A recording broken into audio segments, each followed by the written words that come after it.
everyone's asking this question. Right. I got one life. What do I do with it? Right. Where when I lay down to die, I'm pleased with what I did.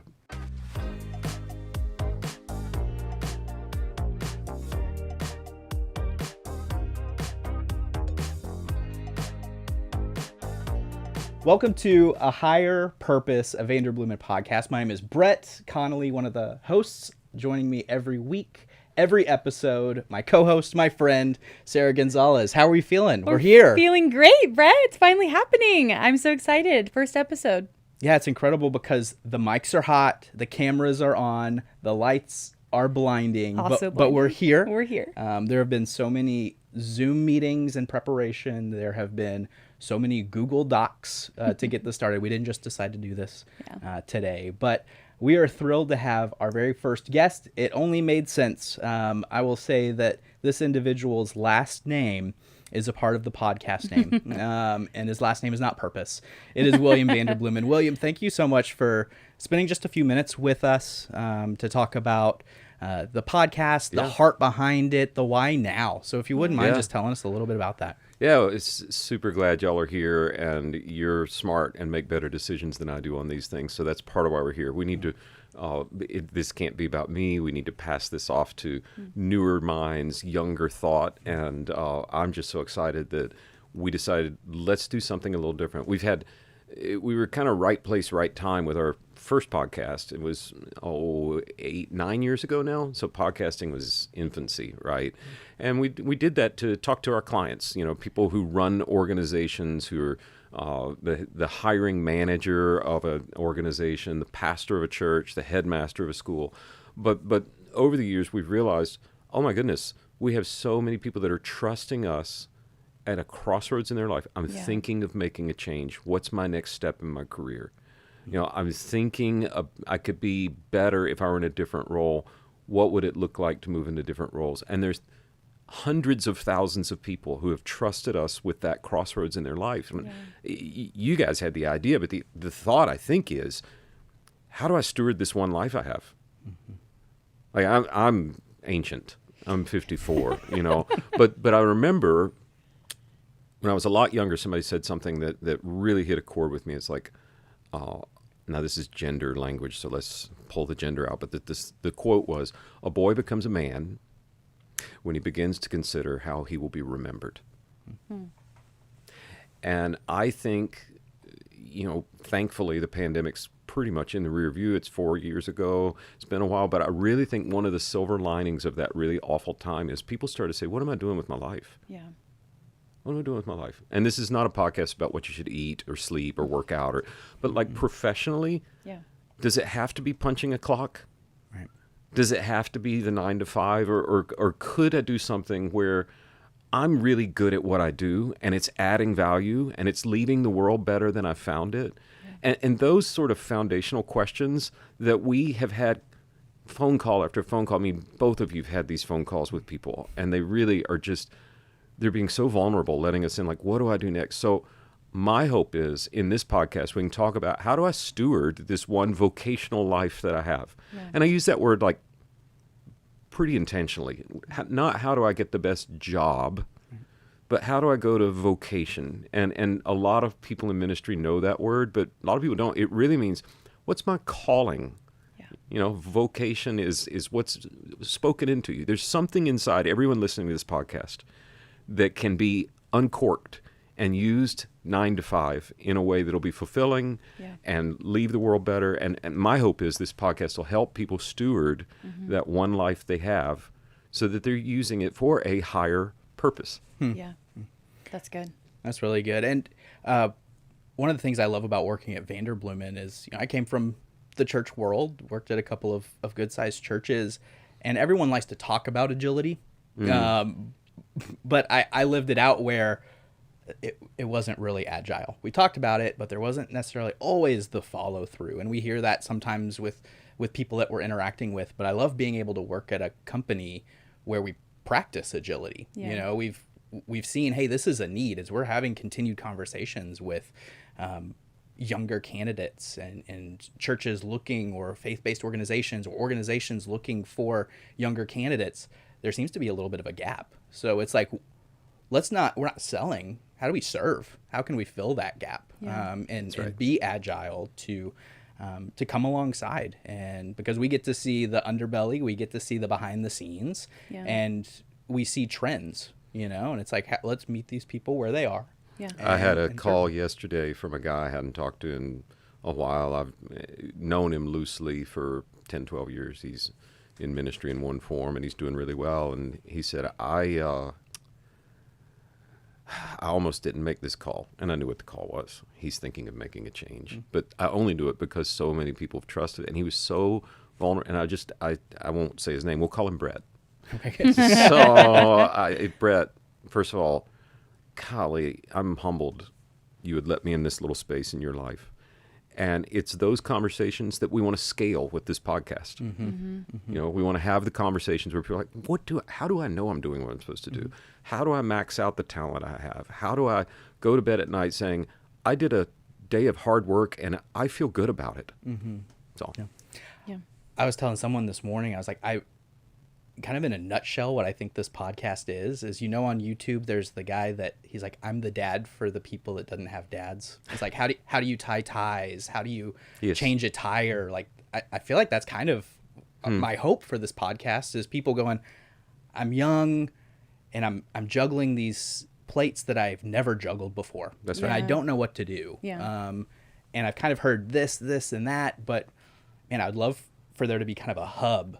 Yeah. And we're going to get into like the micro, but the macro, and we're going to have some really good guests, and talk internally too. And just my hope is to serve. And I think that'll be really exciting. Well, and what's really cool about this podcast that's not true of our other podcasts is I think this will be a resource for people. So like our other podcasts, we focus on, how does the church do this? How does the school do that? And the usefulness kind of ends at the person that works at the church.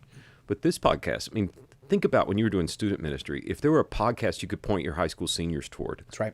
Yeah. It's not church specific. It's right. like, how do you build a life where when you retire, when you start to think about how am I going to be remembered, people are going to say, boy, he had gifts and he used those gifts and he left the world better than he found it. And that could be at an aerospace company. It could be working at Starbucks. It could be working in ministry. But this, I think, if you're a church worker listening right now, this could be a resource for you to use with all of the people in your church, with all of the people in your school, because everyone's asking this question. Right. I got one life. What do I do with it? Right. Where when I lay down to die, I'm pleased with what I did. Right. I think that's a huge question right now, especially for our generation of, we got 40 hours of our week at this job, and then we've got other things where wives, husbands, daughters, sisters, all of those other things. And so how do we use our life well?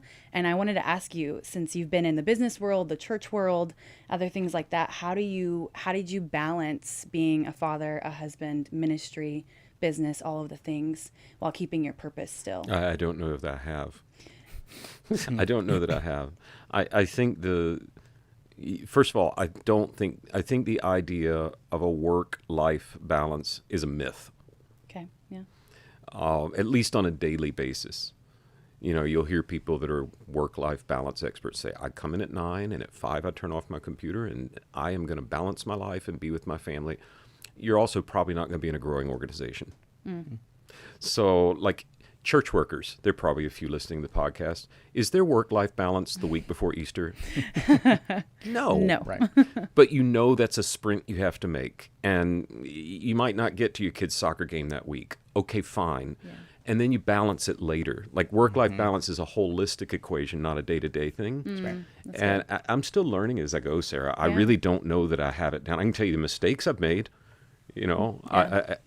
For instance, I used to think I'll get up earlier than everybody else, and so I'll be more productive. Now, part of this is because we have 7 kids, and I had to get up early. Yeah. Because it was the only time someone quiet. didn't need something from me.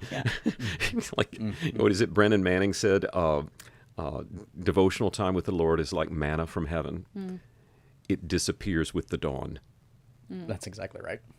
And if you're a father of children or mother of children, once they're up, all bets are off. So I made the mistake of thinking I'll be more productive if I get up at 4 a.m. instead of 6 a.m. And here's how sick my mind was. You ready? I'm ready. So 2 hours a day, 365 days. That's 730 extra hours I'm going to have over the competition, over the other people. That's a month. That's a month of hours. So I get an extra month of work in every year. And do you know how much fun I was to be around those days? Not that much A fun. lot of fun. Not really the life of the party, right? But I was productive. So Yeah. I've probably screwed it up. Like I think if my job's to be sort of a creative brand ambassador now, I better have creativity, which means I probably need 7 hours of sleep. And I kind of have to force that. We even bought the stupid rings that tell you if you slept or not and how well you slept. Like, Yeah. I think I'm still learning it, right? Yeah. And I think in my earlier years where you're really ambitious, I probably overcooked it and worked too hard. I know I had career idolatry as a young pastor of a very large church, but I'm learning it as I go. Yeah. See, and that's why I love this, though, is I love hearing the different conversations of, if I could go back, Right. there are things I would do better. There are things I would 100%. change, because that's what we're figuring out. And the truth is, the generation before us, y'all are workhorses. Like, I mean, that work-life balance, like my parents and my grandparents worked so hard, and then our generation's trying to find more of that balance. And so I love the fact that we get to have conversations and learn from both sides. Well, and from my side, if you get anybody in here who says, let me tell you, I'm the old, so I'm the expert.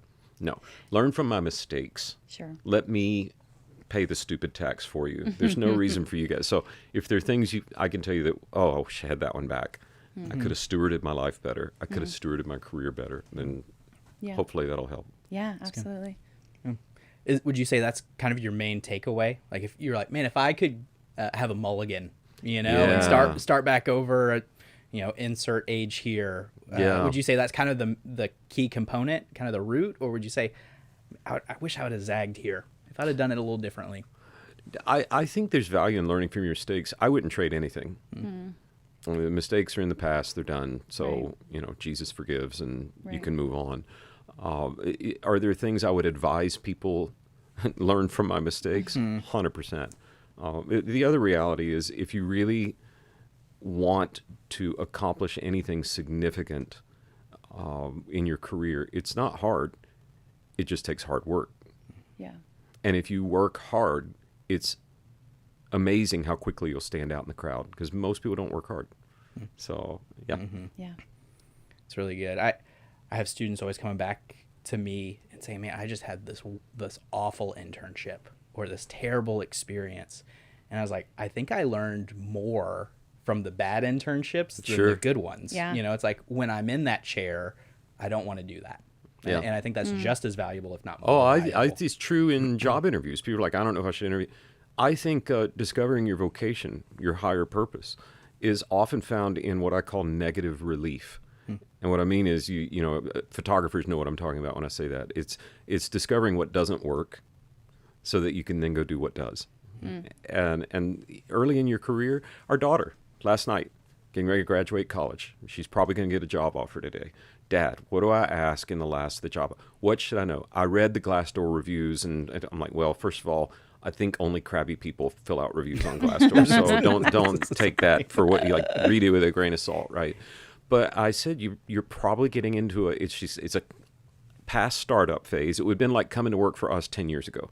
Okay. So really don't know what's next. Wild West, and it's probably going to be messy, and you're probably going to have other duties as necessary. And she's like, oh, she worked for a great big company last year in an internship. She said, I got tired at that last internship from sitting at a desk doing the same thing from 9 to 5 every day. Are you saying it'll be different? I'm saying, see, you just learned by negative relief. Yeah. Didn't cost you anything. You're not feeding a family right now. You're just figuring it out. Right. That's well spent time at that desk, because Yeah. now you're going to go into messy, and it'll be messy, but it'll be the kind of messy that you do well in. Right. Does that make sense? Absolutely. Yeah.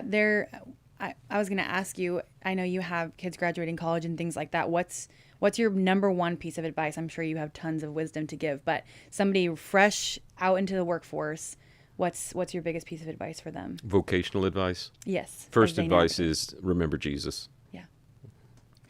But past that, Yeah. like vocationally, our kids have gone in so many different directions. We've only had 2 of our 7 go to the same college. We don't have anybody that works here, at the company. And it's none of this like everybody's going to work in the family business. So they're all running in all these directions, and they're like, what should we look for in a job? Okay. Here's the pillars that I put out there for them. Okay. Right. Is the job you're looking at something you can actually do and are good at? And maybe you don't know yet. Maybe it's a skill you're having to learn on the fly, but do you learn on the fly? Is it something that you're good at? Yeah. Is it something that's needed? Like right now, if you're a college junior or senior and you're about to get your accounting degree, I'm really sorry to hear that, because accounting's going to get replaced by AI almost completely, except for very high-end accountants that are dealing with very high human touch situations. So is what you're putting your life into something that's going to be around in 5 years? Yeah. 10 years, right? Are you good at it? Is it something that's around?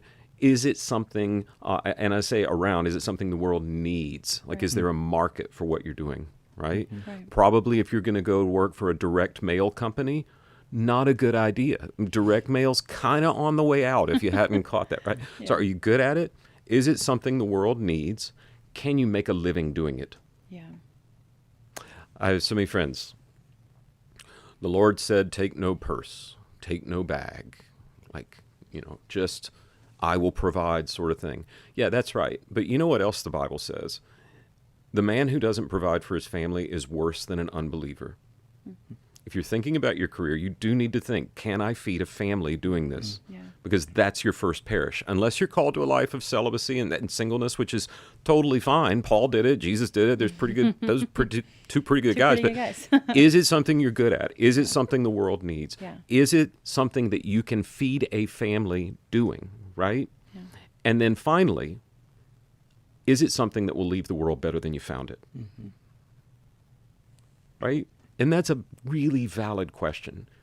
I feel a little bit like Paul. I've had plenty, I've had nothing, and I've learned to be content. The money's not going to end up making you content. What will make you content is going to bed at night saying, I did a good thing today. Yeah. And that might be being a custodian at a Chick-fil-A where you're serving chicken in Jesus' name very quietly. Yeah. Okay, that's something to feel good about, right? Yeah. It doesn't have to be the top job everywhere, but are you good at it? Does the world need it? Yeah. Can you make a living doing it? Yeah. And will it leave things better than you found them? That's That'd good. be what I'm telling my kids. That's good. That's great. I'll have a advice. better answer in 10 years, but That's a pretty good one. We'll put it on the calendar. We'll circle back. I think that's a beautiful snapshot of the heart for this podcast. That's Yeah, right. Absolutely. yeah. And it's funny, you guys are so nice to put the book in the camera shot.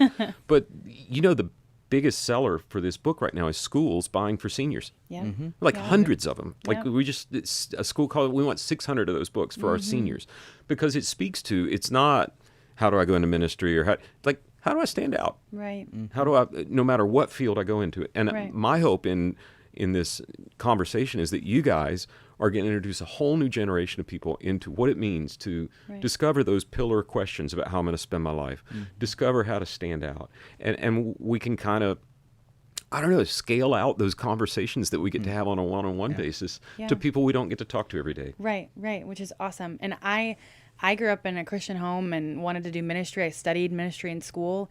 And so I think for me too, the reason that book is so great is it's tangible ways. It's not just go be a good servant where you are, do ministry where you are, because that for me felt like that's for the church world. And so if I'm going to not be in the church world, then how do I be a good employee? What does That's it right. look like to do very different tasks and not do them mundanely, but do them well and unto the Lord still? Exactly. But have those skills to be able to stand out amidst all the other people. Absolutely. have a purpose. And hopefully it's a tool, and this podcast is a tool. Here's a heartbeat. Here's a lesson no one ever taught me. I believe you can do good while doing good business. You can do good while building a good career. Yeah. Richest man to ever live, ever, Solomon. Forget Elon. He's got nothing on Solomon. You can do good while doing good business. You can Yeah. build a good career and do good at the same time. That's what I hope will be the takeaway from some of these episodes. Yeah, absolutely. Well, William, thank you so much for being on the podcast. We appreciate it. Thank you so much for listening to A Higher Purpose podcast. If you want to listen to any of our other episodes, please go to vanderbloemen.com/podcast. You can also find us on any of our social medias. We're on Instagram, TikTok, Twitter, as well as LinkedIn. Please hit that subscribe button on YouTube. And if you're not listening on a platform, you can find us on Spotify, Apple Music, or any other platforms you're listening from. Thanks so much. We'll see you next week.